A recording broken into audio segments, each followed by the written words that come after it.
Go. Alright. Okay, so we're going to run through the circulatory system on the shark here, and we're going to start right in the middle. So here's the heart. This is the ventricle. And these, on these, wait, hang on, let me make sure. Yeah, okay, that's right. This is the ventricle, and these are the atria. There are two of them, they're paired on the sides. So the shark, unlike humans or sheep or cats, have their chambers separate from one another. This right back here, what looks like it's just a big pool, is the sinus venosus, which is kind of like the fourth chamber of the heart for these guys. But it's more or less just where all the deoxygenated blood pools waiting to be pumped back past the gills. So we have right here on the heart, we can see this bright pink artery. That is the coronary artery. That's the one that actually supplies blood to the heart muscle. And as we move up, right up here, coming right out of the heart, is the conus arteriosus. And then above that, the vessel itself, this is the ventral aorta. Then coming off the ventral aorta, it's a little harder to see, but we've got here, here, here, these three vessels that we can see a bit of an outline of. These are your afferent bronchial arteries. Okay, now we're going to open up the magic door, and here we go. So back here, where everything converges right here, this is your dorsal aorta. Okay, and coming out of the dorsal aorta are these branches, which are your efferent bronchial arteries. Then we see these two right here. These are the paired dorsal aortae, ends with an E. You say it all fancy. So these come right out of the base, just like the last two efferents.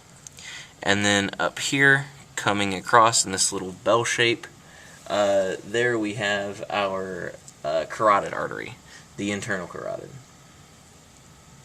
We don't have to worry about an external.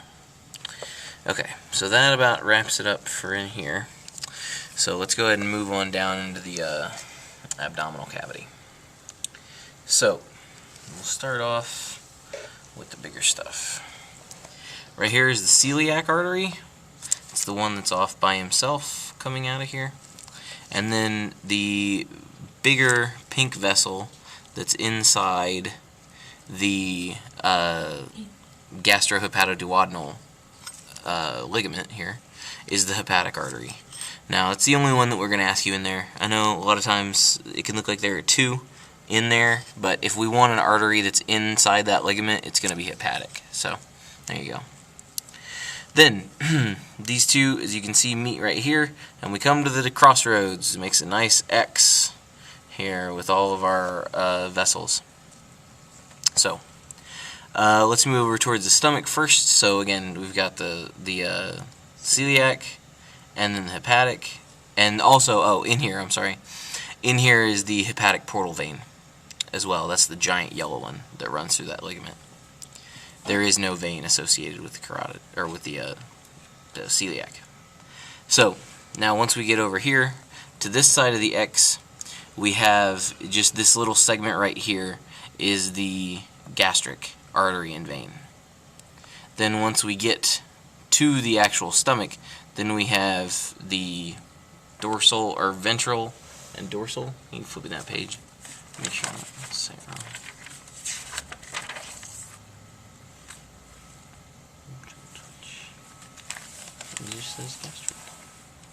Yeah. So the dorsal gastric artery and vein, and then the ventral gastric artery and vein. I don't know why they didn't just make it anterior posterior, but it's dorsal ventral. So, all right, now to the other side of the X, move over here, and if we turn this a little bit, we can see that we have an artery as well as a vein coming out of here.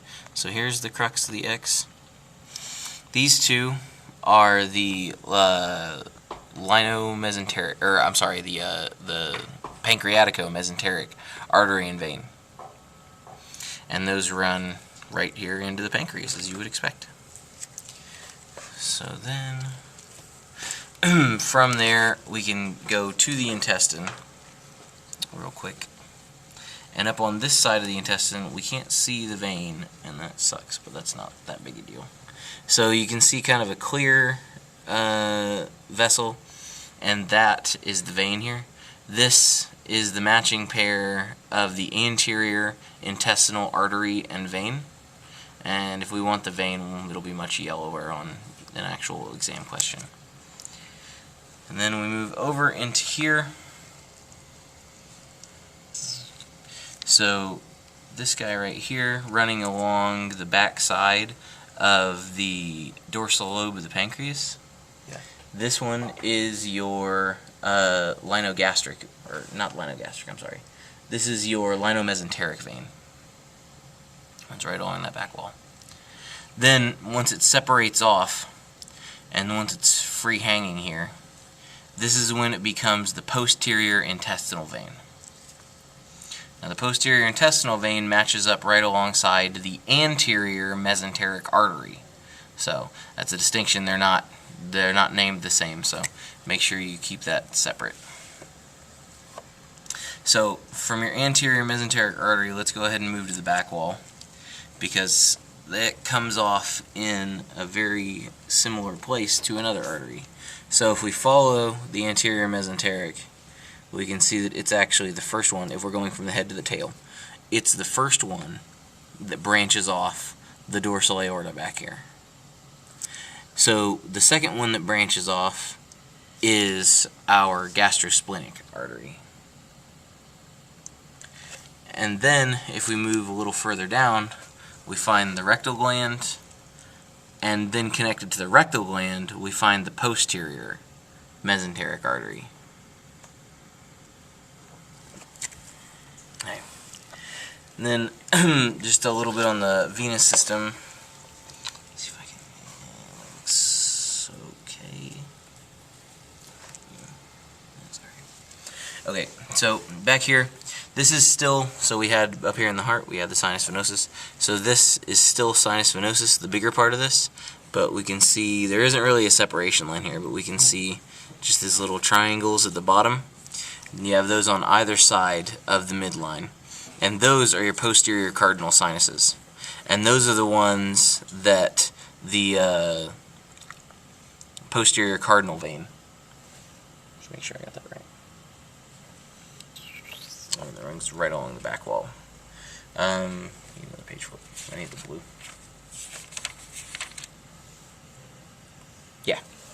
So that's the one that the posterior cardinal vein dumps into, is the posterior cardinal sinuses. So posterior cardinal vein, and the pink there is the dorsal aorta, and the vein dumps into the posterior cardinal sinuses. Then from the, and all this, again, these are all veins. These are all going back to the heart, so it's that's actually traveling this direction. So from the lower half of the body, it comes up through the anterior abdominals. Is it anterior? Lateral, thank you. The lateral abdominal veins, thank you very much. And then comes into what's kind of been cut away here.